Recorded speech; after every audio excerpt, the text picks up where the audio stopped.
the Northrop P-61 Black Widow. It's considered the perfect night fighter that arrived too late for the war. But what if that's not true? What if its real story began when the enemy planes vanished from the radar?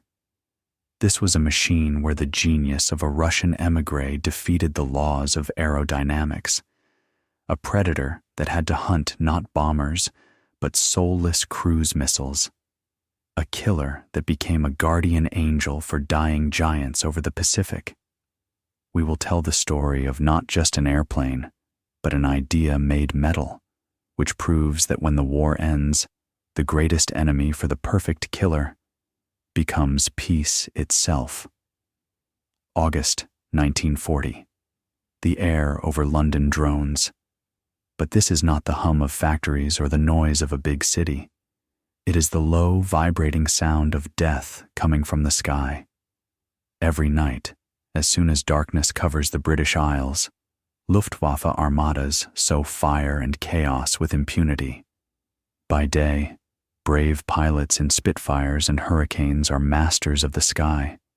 But when the sun sets, these winged lions become blind. They take off into the impenetrable blackness, desperately peering into the void, but see only darkness. And the enemy, guided by the dim light of the fires below, finds its targets again and again. Britain is suffocating, and in this suffocation, a desperate, almost insane idea is born. They don't just need a new machine. They need a predator, born for the night, a creature that can see without eyes and strike from nowhere.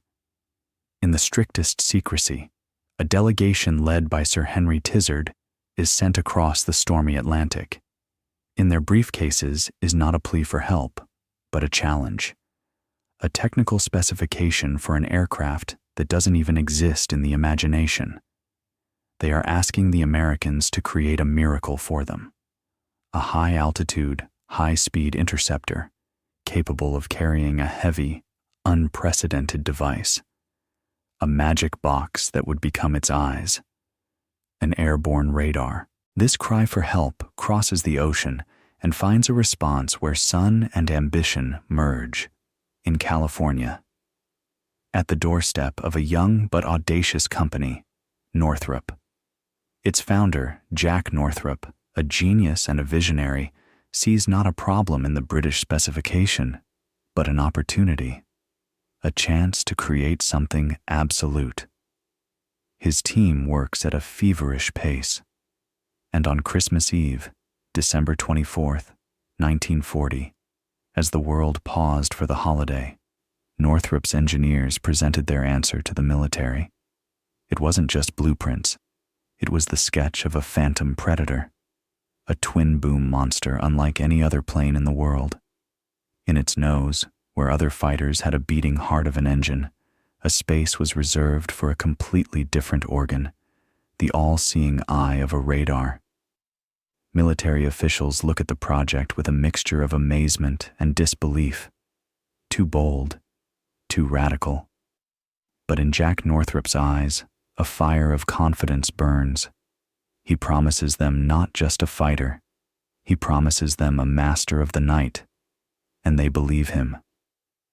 On January 11th, 1941, the stroke of a pen on paper seals the deal.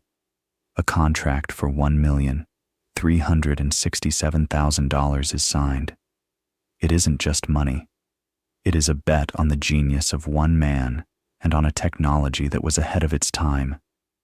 The race to create the world's first dedicated night hunter had officially begun. The ink on the contract was barely dry, but at the Northrop factory in Hawthorne, California, the work was already in full swing. It's one thing to draw a ghost on paper. It's quite another to forge it from metal. The titanic task required not just engineers. It required a genius capable of thinking beyond the possible. And they found him. His name was Vladimir Type, but in America, everyone just called him Zach. An émigré from Russia, Northrop's chief aerodynamicist. A man with a quiet voice, a Russian accent, and ideas that were decades ahead of their time. It was Zach who looked at the drawings of the future monster and understood.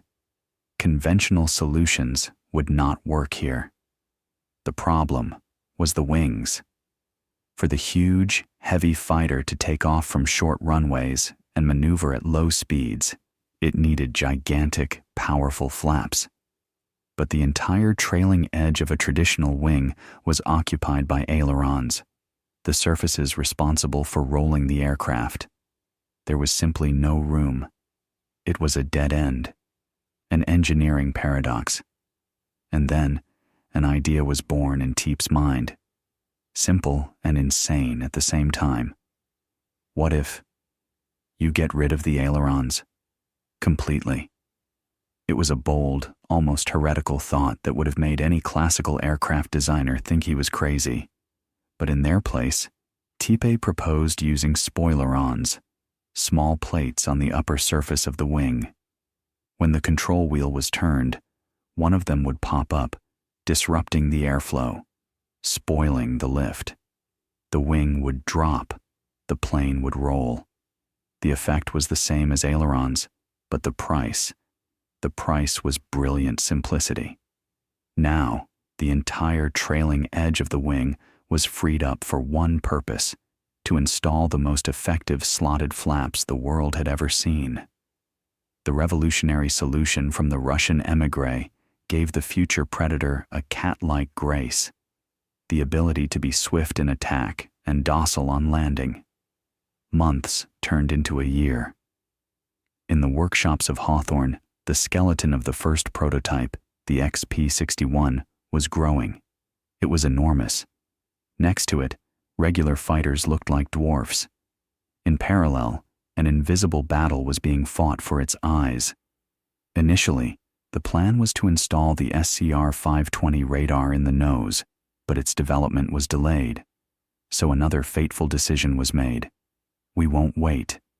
We will install a more advanced, yet untested brain in our hunter, the SCR-720 radar, a device capable of seeing for 5 miles in absolute darkness.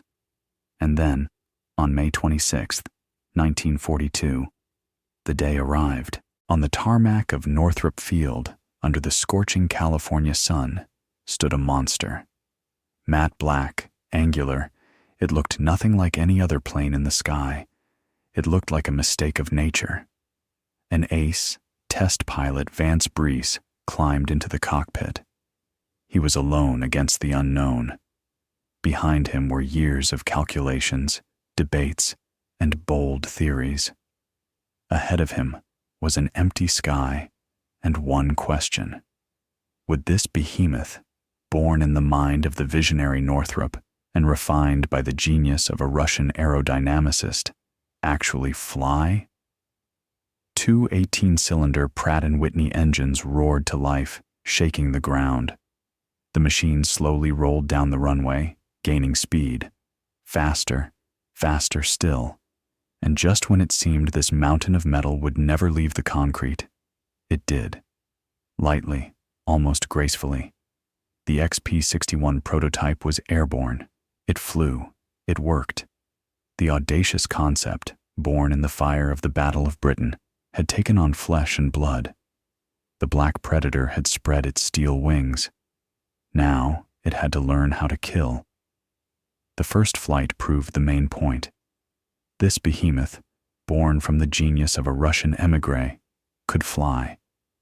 But for now, it was just a ghost, a huge, empty shell gliding through the California sky. To become a predator, it needed senses and fangs. And first of all, it had to gain sight. The task seemed impossible, to fit a technology that had recently occupied an entire room into the nose of a fighter. This was a challenge not for engineers, but for theoretical physicists. And one of them, future Nobel laureate Luis Alvarez, accepted this challenge. Working within the walls of the MIT Radiation Laboratory, he and his team tamed the magic of microwaves. They took the bulky British radar and performed a miracle of miniaturization. The result was an electronic brain housed in the P-61's nose cone, the SCR-720, 272 kilograms of pure technological magic, a nervous system of vacuum tubes, wires, and waveguides, capable of sending an invisible pulse into the darkness and catching its echo. In pitch-black darkness, against a backdrop of stars, the operator could see a dot on his screen, an enemy bomber, from 5 miles away. For the 1940s, this was science fiction made real. But seeing the enemy was only half the battle. Now it had to be destroyed. The designers rejected the standard machine guns in the wings.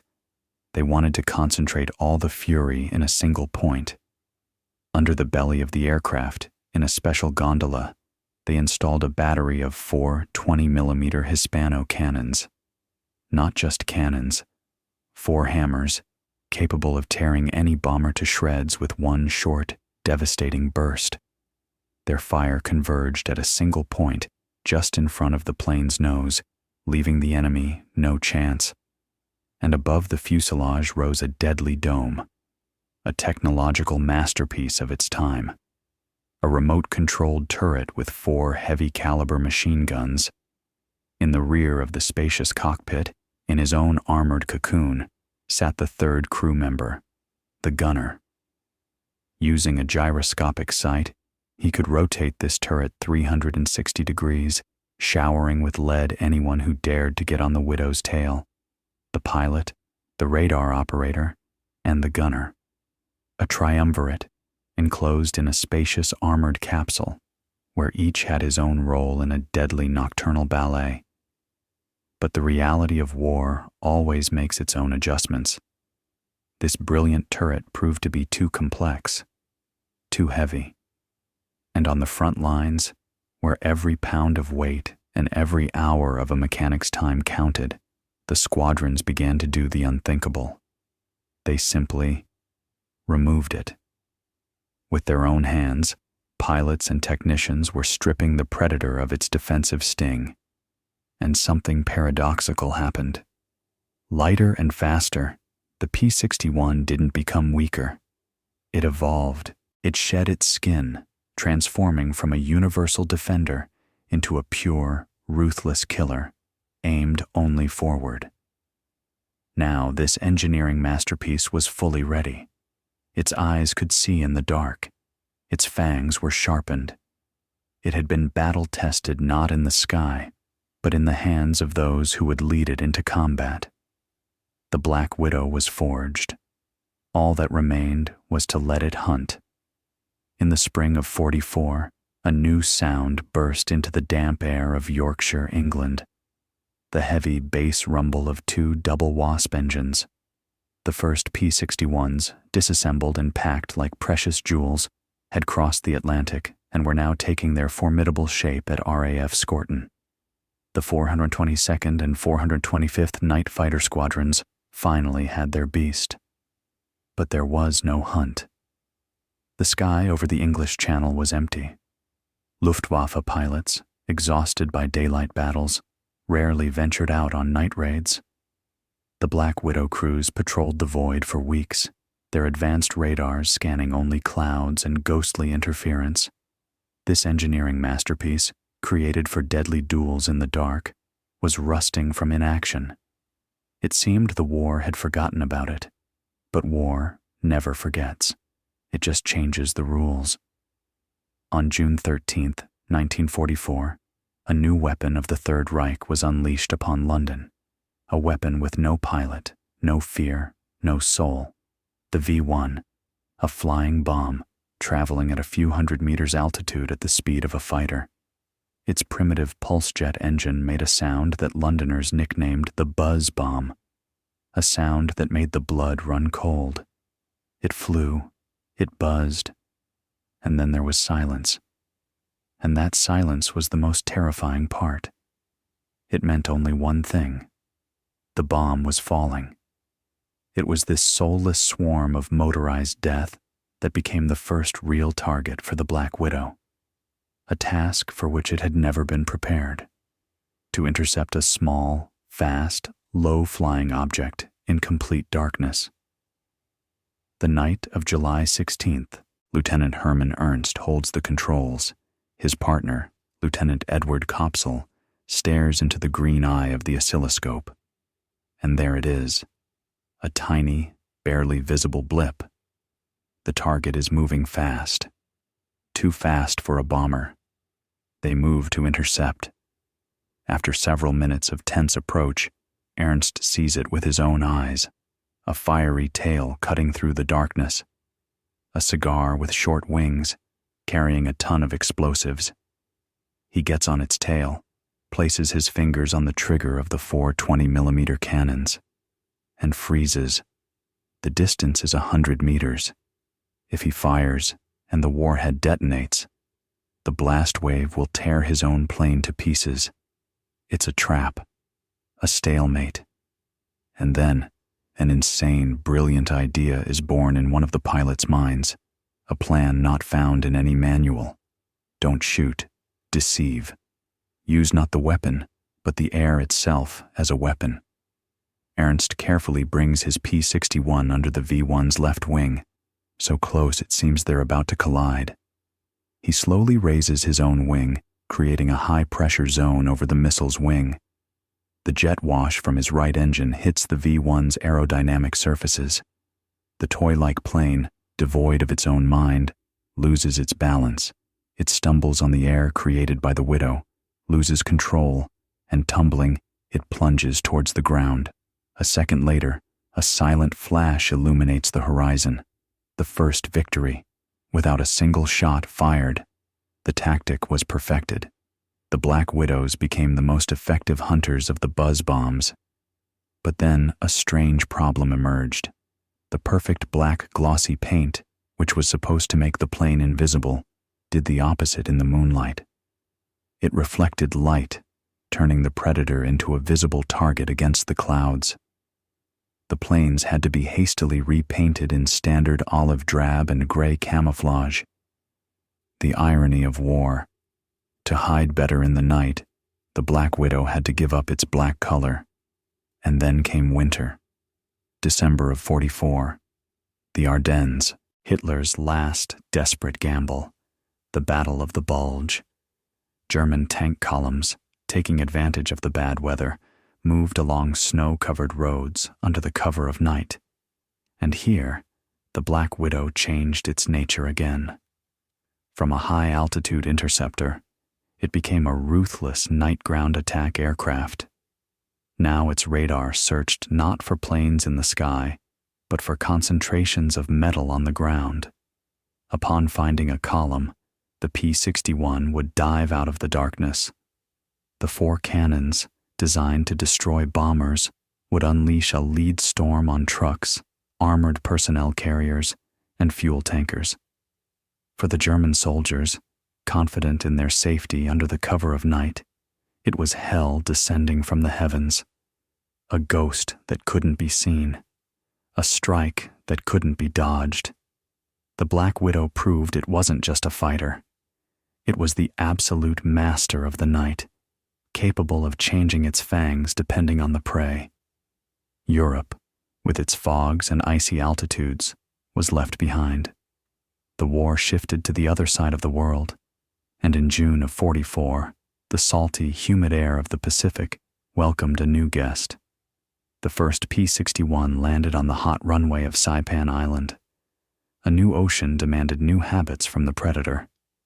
Here, the enemy was not only the Imperial Army, but geography itself, a vast, frightening blue expanse where the nearest airfield could be hundreds of miles of emptiness away. The targets were different. The night raids by Japanese Mitsubishi G4M bombers, nicknamed Betty, were more like harassing jabs than a massive strike. And so, on the last night of June, the crew of a plane with a name that became a legend, Lady in the Dark, rose into the tropical gloom. Staring at his green screen, the operator caught a faint return. An approach. Visual contact. A short burst from the same cannons that had torn German steel to shreds. A fireball crashed into the black waters of the ocean. The first victory in a new theater of war. But history, like war, is rarely straightforward. Post-war research of Japanese archives found no confirmation of a Betty being lost that night in that area.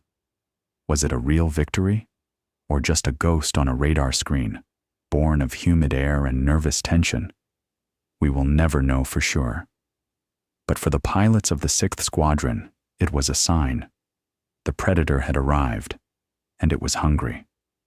It was here, over the vast expanses of the Pacific Ocean, that the Black Widow found a new, almost noble mission. When armadas of B-29 superfortresses left the Mariana Islands for Japan, their journey home was a road to hell. Damaged by anti-aircraft fire, with engines knocked out, they would fall behind the formation, becoming easy prey for Japanese night fighters. And then, the Widows would take off from the airfields on Iwo Jima. They became electronic guardian angels. Their task was not just to shoot down the enemy. Their task was to find a lone, damaged bomber in the impenetrable darkness and escort it to the safety of a runway. Steel wolves guarding a wounded giant. The B-29 pilots who saw the familiar twin-tailed silhouette in the night knew they were not alone. Their chances of survival had just increased dramatically. But the Widow worked not only over the ocean. From Kunming, China, the 427th Squadron fought its own, completely different war. Here, the P-61s became night saboteurs. They didn't wait for the enemy. They brought the war to the enemy's lair themselves. Under the cover of night, they would sneak up to Japanese airfields. Their electronic eyes would seek out the silhouettes of parked planes, fuel depots, and barracks on the ground. And then a short, furious strike would erupt from the darkness. A shadow armed with hammers, sowing chaos and disappearing long before the enemy could figure out what had happened. From hunting soulless rockets over England to strafing tanks in the Ardennes, from disputed victories over Saipan to rescuing the crews of superfortresses off the coast of Japan. The Black Widow proved that it was not just an airplane. It was an idea incarnate, the idea of absolute dominion over the night, no matter where on the globe that night fell. The war was dying, not in fiery flashes and roaring engines, but in long, drawn-out pauses. In August of 45, after the atomic fire over Hiroshima and Nagasaki, the very air seemed to hold its breath, waiting for the final chord. And it was in this deafening silence that the Black Widow was destined to make its final, strangest point. The night of August 14th, the crew of Lieutenants Robert Bolin and Philip Puccini are flying their P-61B, another aircraft with the proud name Lady in the Dark, on a routine patrol. And then, on the green radar screen, it appears. A lone blip, a target. They close in. Soon they see it in the moonlight, a Nakajima Ki-43 fighter, a Japanese Oscar, a nimble and deadly opponent. Bolin's fingers rest on the trigger. The final duel is about to begin, the last dance of death in the night sky. But there was no dance. The Japanese pilot, obviously aware that the Empire was living its last hours, did not attack. He did not try to escape. Instead, he began to play. He performed barrel rolls, turns, and climbs. This wasn't a fight. It was a farewell ballet. An act of desperation? Or a gesture of contempt? Or maybe the pilot simply didn't want to die in a war that was already over. The crew of the Widow watched this performance, stunned. They held him in their sights, but did not fire. Something in this silent dialogue of machines prevented them from pulling the trigger. And then, after several minutes of this strange aerial spectacle, the Japanese fighter simply rocked its wings and disappeared into the darkness. A victory? Yes. But without a single shot fired, without fire or smoke. A victory won by presence alone, by pressure, by the undeniable fact that on this night, the sky belonged to them. This quiet, surreal incident went down in history as the last aerial victory of World War II. And while history was writing its final chapter, Northrop's engineers were adding an exclamation point. The war was over, but the evolution of this predator was not. The last, most advanced version began to arrive at the airfields, the P-61C. This was no longer just a night fighter. It was a monster, a beast pushed to the absolute limit of the piston era. Under its cowlings now roared not just double wasps, but their supercharged versions with General Electric turbochargers. The result was stunning. This heavy three-seat machine could now accelerate to a speed of almost 700 kilometers per hour. It soared to where the air was icy and thin, to an altitude of 12,500 meters, into the stratosphere, on the edge of space, where few could operate. To tame this new power, special perforated air brakes were added to the wings. This aircraft was the answer to a question the war was no longer asking. It was the perfect weapon for a battle that had already been fought, and in that was its triumph and its tragedy. The final chord in this engineering symphony was the F-15A reporter version. The fangs and claws were removed. The 4 cannons disappeared. The armored cockpit gave way to a new, fully glazed canopy for 2. The hunter became an observer. Its radar eyes were replaced with camera lenses. Now its task was not to kill, but to see, to remember, to document the new world born from the ashes of the old. In April of 1946, after the 706th aircraft was produced, the assembly lines in Hawthorne stopped. The story of the Black Widow as a combat aircraft was over. It was born from a desperate need in the darkness of war and reached its perfection at the very moment that darkness began to recede. Silence. The deafening, unfamiliar silence of peace. And in this silence stood the monster born for roars and fire, the P-61C, pushed to the absolute limit of the piston era, the perfect weapon for a war that had just ended. It seemed its fate was to rust on distant airfields, becoming a monument to itself. But for this engineering masterpiece, the war wasn't over. It just changed its enemy. Instead of enemy bombers, the blind fury of nature. Project Thunderstorm began. The U.S. Air Force needed to know what happens in the very heart of a storm front, what titanic forces tear airplanes apart, and which fighter could dive into that boiling cauldron and survive to tell the tale. There was only one answer: the armored, powerful, incredibly durable P-61C. From an airbase in Ohio, these black machines went into battle again and again. Only now, their radar screens showed not enemy targets, but walls of water and ice.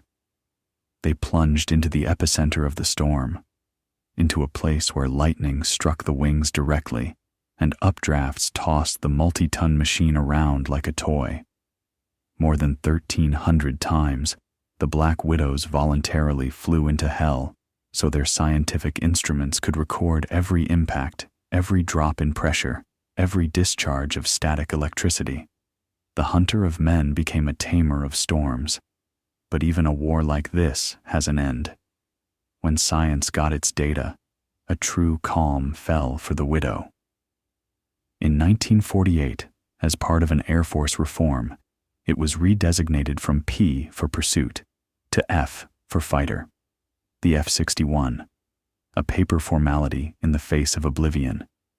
A few planes still tried to find a use, being converted into clumsy firebombers, dropping barat on forest fires. But it wasn't the same. The Predator, built for precise surgical strikes, was not suited for crude work. And on February 9th, 1955, the story ended. The last of its kind, the F-15A reporter reconnaissance plane made its final flight. The era of the Black Widow was officially over. Its electronic eyes went dark forever. Or did they?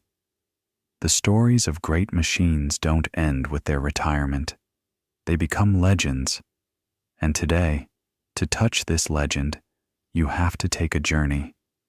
There are only 4 Black Widows left on the planet. 4 ghosts scattered across the globe. Ohio. In the sterile halls of the National Museum of the U.S. Air Force, a P-61C stands frozen in time.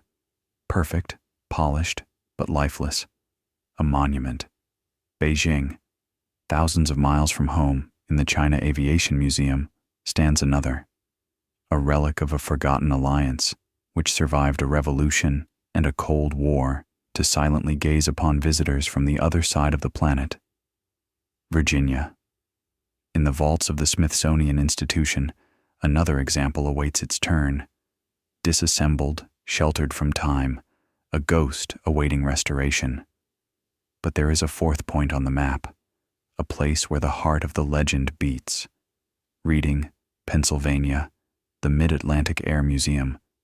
Here, in a huge hangar, amidst the smell of oil and solvent, enthusiasts are waging a titanic battle against time. Screw by screw, rivet by rivet, they are bringing that very same lady in the dark back to life. Yes, it's her. Not just a P-61, but the bearer of the legendary name. This is no longer just a restoration. It is a resurrection. Looking at its skeletal wings and disassembled engines, seeing the devotion in the eyes of the people who are spending years of their lives on this project, you understand. Their goal is not just to assemble an airplane. Their goal is to make it breathe again, to make the Pratt & Whitney engines roar.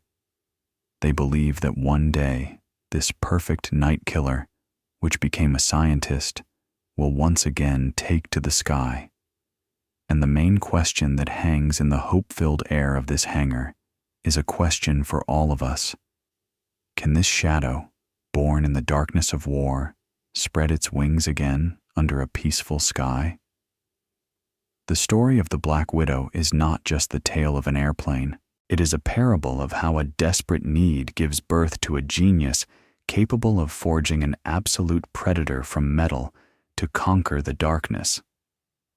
But when the darkness of war receded, this predator did not disappear.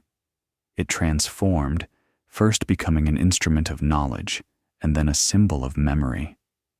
But why do we resurrect these steel ghosts, born for war?